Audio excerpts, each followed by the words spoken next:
ರಾಜ್ಯದಲ್ಲಿ ಎರಡು ಕಡೆ ಉಪಚುನಾವಣೆ ಆಗ್ತಾ ಇರೋದು, ಒಂದು ಬಾಗಲಕೋಟೆ ಮತ್ತೊಂದು ದಾವಣಗೆರೆ ದಕ್ಷಿಣ. ದಾವಣಗೆರೆ ದಕ್ಷಿಣ ಸದ್ದು ಮಾಡಿದಷ್ಟು ಬಾಗಲಕೋಟೆ ಸದ್ದು ಮಾಡ್ತಿಲ್ಲ ಅನ್ನೋದು ನಾನಷ್ಟೇ ಅಲ್ಲ, ಇಡೀ ರಾಜ್ಯದ ಜನ ಮಾತಾಡಿಕೊಳ್ತಿದ್ದಾರೆ. ಹಾಗಾದ್ರೆ ದಾವಣಗೆರೆ ದಕ್ಷಿಣ ಹೇಗೆ ಗೆಲ್ತಾರೆ, ಏನೆಲ್ಲ ಪ್ಲಾನ್ಸ್ ಮಾಡ್ಕೊಂಡಿದ್ದಾರೆ, ಯಾಕೆ ಗೆಲ್ಲಬೇಕು, ಇದೆಲ್ಲದಕ್ಕೆ ಸಂಬಂಧಪಟ್ಟಂತೆ ಮಾತನಾಡೋದಕ್ಕೆ ಸಚಿವರಾಗಿರುವಂತಹ ಮಹದೇವಪ್ಪನವರು ನನ್ನ ಜೊತೆಗಿದ್ದಾರೆ. ಮಾತಾಡ್ತೀನಿ. ನಮಸ್ಕಾರ ಸರ್. ನಮಸ್ಕಾರ. ಹೇಗಿದ್ದೀರಾ? ಚೆನ್ನಾಗಿದೆ. ಹೌಸ್ ದ ಜೋಶ್? ಜೋಶ್ ನೀವೇ ನೋಡ್ತಾ ಇದ್ದೀರಲ್ಲ, ನಮಗಿಂತ ನೀವೇ ಹೆಚ್ಚು ಜೋಶಾಗಿ ಕಾಣ್ತಿದ್ದೀರಿ. ನಾನು ಇರಲೇಬೇಕು ಸರ್, ನನ್ನ ಕೆಲಸನೇ ಅದು. ವೆಲ್ ಸರ್, ಹೇಗಿದೆ ದಾವಣಗೆರೆ ದಕ್ಷಿಣ? ದಾವಣಗೆರೆ ದಕ್ಷಿಣ ಎಲ್ಲ ನಮ್ಮ ಕಾರ್ಯಕರ್ತರೆಲ್ಲ ಅತ್ಯಂತ ಉತ್ಸಾಹದಿಂದ ಪ್ರಚಾರದಲ್ಲಿ ತೊಡಗಿದ್ದಾರೆ. ಮತದಾರರ ಒಲವು ಕೂಡ ಕಾಂಗ್ರೆಸ್ಸಿನ ಪರವಾಗೇ ಇದೆ. ಮೂಲತಃ ದಾವಣಗೆರೆ ಕಾಂಗ್ರೆಸ್ಸಿನ ಭದ್ರಕೋಟೆ. ಹೀಗಾಗಿ ಕಾಂಗ್ರೆಸ್ಗೆ ಗೆಲುವಿನಲ್ಲಿ ಯಾವುದೇ ಅನುಮಾನ ಕಾಣ್ತಾ ಇಲ್ಲ. ಕಾಂಗ್ರೆಸ್ಸಿನ ಭದ್ರಕೋಟೆ ಶಾಮನೂರು ಶಿವಶಂಕರಪ್ಪನವರು ಇದ್ದಂತಹ ಸಂದರ್ಭದಲ್ಲಿ ಆಗಿತ್ತು. ಸತತವಾಗಿ 30 ವರ್ಷ ಅವ್ರನ್ನ ಗೆಲ್ಲಿಸ್ಕೊಂಡು ಬಂದರು. ಬಟ್ ಈಗ ಅವರ ಮೊಮ್ಮಗ ಸಮರ್ಥ ಅವರು ನಿಂತ್ಕೊಂಡಿದ್ದಾರೆ. ಅದೇ ವೇವ್ ಕಾಣಿಸ್ತಾ ಇದೆಯಾ ಅಥವಾ ನಿಮ್ಗೆ ಏನಾದರೂ ವೇರಿಯೇಷನ್ ಅನ್ನಿಸ್ತಾ ಇದೆಯಾ? ಇಲ್ಲಿ ಮತದಾರರು ಮೂಲತಃ ಕಾಂಗ್ರೆಸ್ನ ಬೆಂಬಲಿಗರು, ಹೀಗಾಗಿ ವ್ಯತ್ಯಾಸಗಳೇನು ಕಾಣ್ತಾ ಇಲ್ಲ. ಮತ್ತು ಸಮರ್ಥ ಒಬ್ಬ ಯುವಕ ಇದ್ದಾನೆ. 5 ವರ್ಷದ ಅವಧಿಗೆ ದಾವಣಗೆರೆ ದಕ್ಷಿಣ ಮತಕ್ಷೇತ್ರದ ಜನರು ಕಾಂಗ್ರೆಸ್ಗೆ ಬೆಂಬಲ ಕೊಟ್ಟಿದ್ದರು. ಅವರು ಅಕಾಲಿಕ ಮರಣದಿಂದ ಇನ್ನೂ 2 ವರ್ಷ ಬಾಕಿ ಇರುವಾಗಲೇ ಅವರು ಮೃತರಾದರು. ಹೀಗಾಗಿ ಮತ್ತೊಮ್ಮೆ ಮತದಾರರ ಮೇಲೆ ಒತ್ತಡ ಬಂದಿದೆ. ಆದರೂ ಈ 2 ವರ್ಷದ ಅವಧಿಗೇನು ಅವ್ರ ಮತದಾರ ನಿಲುವಿನಲ್ಲಿ ಯಾವುದೇ ಬದಲಾವಣೆ ಕಾಣ್ತಾ ಇಲ್ಲ. ಸರ್ಕಾರ ಏನೇನು ಚುನಾವಣಾ ಪ್ರಣಾಳಿಕೆಯಲ್ಲಿ ಆಶ್ವಾಸನೆ ಕೊಟ್ಟಿದ್ವಿ, ಬಹುತೇಕ ಆಶ್ವಾಸನೆಗಳನ್ನು 3 ವರ್ಷದಲ್ಲೇ ಈಡೇರಿಸುವಂಥ ಪ್ರಯತ್ನ ಮಾಡಿದ್ದೀವಿ. ಆದರೆ ಕಾಂಗ್ರೆಸ್ ಪಕ್ಷ ಏನು ಹೇಳಿತ್ತು ಅದನ್ನು ಮಾಡಿದ್ದೀವಿ, ಏನು ಮಾಡಿದ್ದೀವಿ ಅದು ಹೇಳ್ತಾ ಇದ್ದೀವಿ. ಹೀಗಾಗಿ ಜನರಲ್ಲಿ ಗೊಂದಲ ಏನು ಕಾಣ್ತಾ ಇಲ್ಲ. ಕಾಂಗ್ರೆಸ್ ಕಾರ್ಯಕರ್ತರು ಒಗ್ಗಟ್ಟಿನಿಂದ ಹುಮ್ಮಸ್ಸಿನಿಂದ ಕೆಲಸ ಮಾಡ್ತಾ ಇದ್ದಾರೆ. ಎಲ್ಲ ನಾಯಕರು ಚುನಾವಣೆಯಲ್ಲಿ ಭಾಗವಹಿಸಿದ್ದಾರೆ. ಹೀಗಾಗಿ ಕಾಂಗ್ರೆಸ್ಸಿನ ಗೆಲುವು ಖಚಿತ. ಓಕೆ ಸರ್, ಇಷ್ಟು ಕಾನ್ಫಿಡೆಂಟ್ ಇರೋರು ಇಂಡಿಪೆಂಡೆಂಟ್ ಕ್ಯಾಂಡಿಡೇಟ್ಸ್ನ ಯಾಕೆ ವಾಪಸ್ ತೆಗೆಸ್ಕೊಂಡ್ರಿ? ಏನಾಯಿತು? ಮೂಲತಃ ಅವರು ಕಾಂಗ್ರೆಸ್ಸನ್ನು ಕಟ್ಟಾಡು. ಓಕೆ.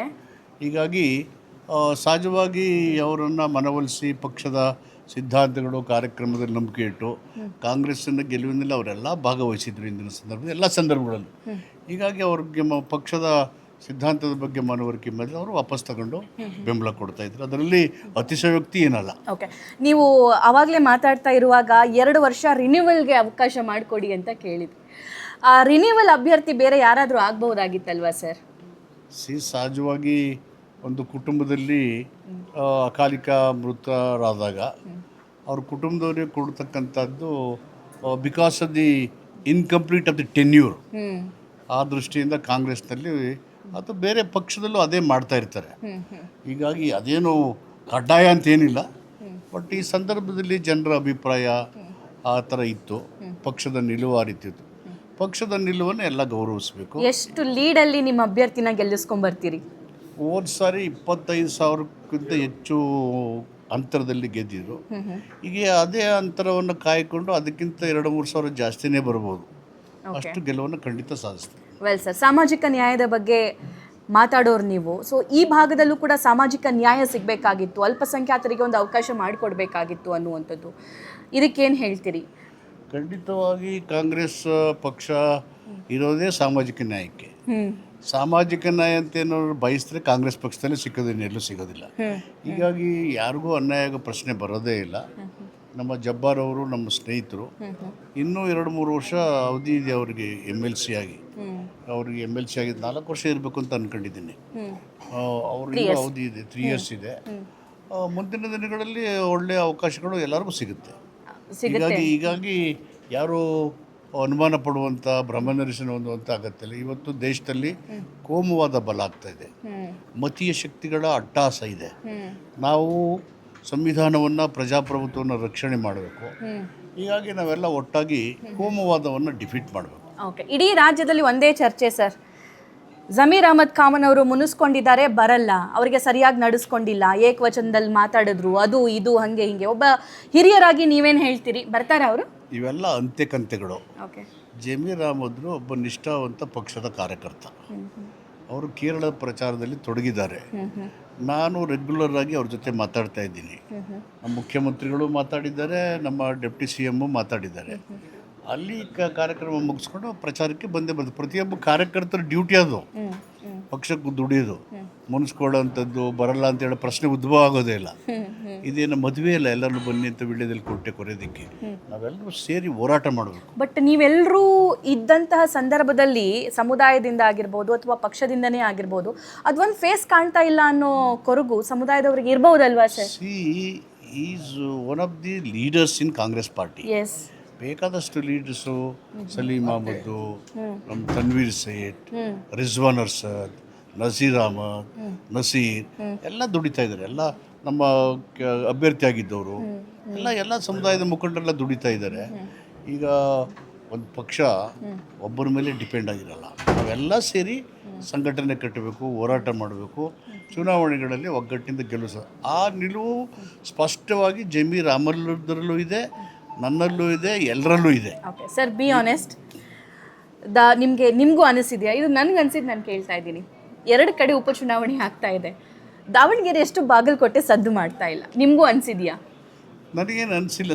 ಸದ್ದು ಅಂದರೆ ತಮಟೆ ಜಗ್ಟ ಹೊಡೆಯೋಕ್ಕಾಗುತ್ತಾ? Election is a strategy. Okay, political party has got a strategy. ಆ ಸ್ಟ್ರಾಟಜಿ ಬಳಕೆ ಮಾಡಿಕೊಂಡು ನಮ್ಮ ಕಾರ್ಯಕರ್ತರು ಮನೆ ಮನೆಗೆ ಹೋಗಿ ನಮ್ಮ ಪಕ್ಷದ ಸಿದ್ಧಾಂತಗಳನ್ನು, ಸರ್ಕಾರದ ಯೋಜನೆಗಳನ್ನು, ಚುನಾವಣೆ ಸಂದರ್ಭದಲ್ಲಿ ಪ್ರಾಣ ಕೊಟ್ಟಂಥ ಆಶ್ವಾಸನೆ ಇರಿಸುವಂಥ ಕಾರ್ಯಕ್ರಮಗಳನ್ನು ನೋಡಿ. ಇಬ್ಬರು ಮೇಟಿಯವರು ಮತ್ತು ಶಿವಶಂಕರ್ ಇಬ್ಬರು ಸೀನಿಯರ್ ಲೀಡರ್ಸ್, ಜಾಯಿಂಟ್ ಇದ್ದರು. ಅವರ ಅವಧಿನಲ್ಲಿ ಸಾಕಷ್ಟು ಅಭಿವೃದ್ಧಿಯನ್ನು ಮಾಡಿದ್ದಾರೆ.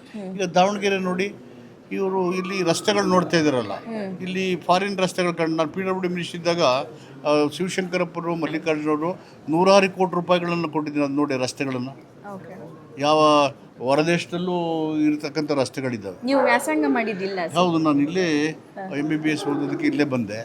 ಆವಾಗ ಈ ಥರ ಇರಲಿಲ್ಲ ದಾವಣಗೆರೆ. ಇವತ್ತು ಎಷ್ಟು ಬದಲಾವಣೆ ಇದೆ. PB ರೋಡ್ ನೋಡಿ ಯಾವ ಥರ ಇತ್ತು, ಹೇಗಾಗಿದೆ.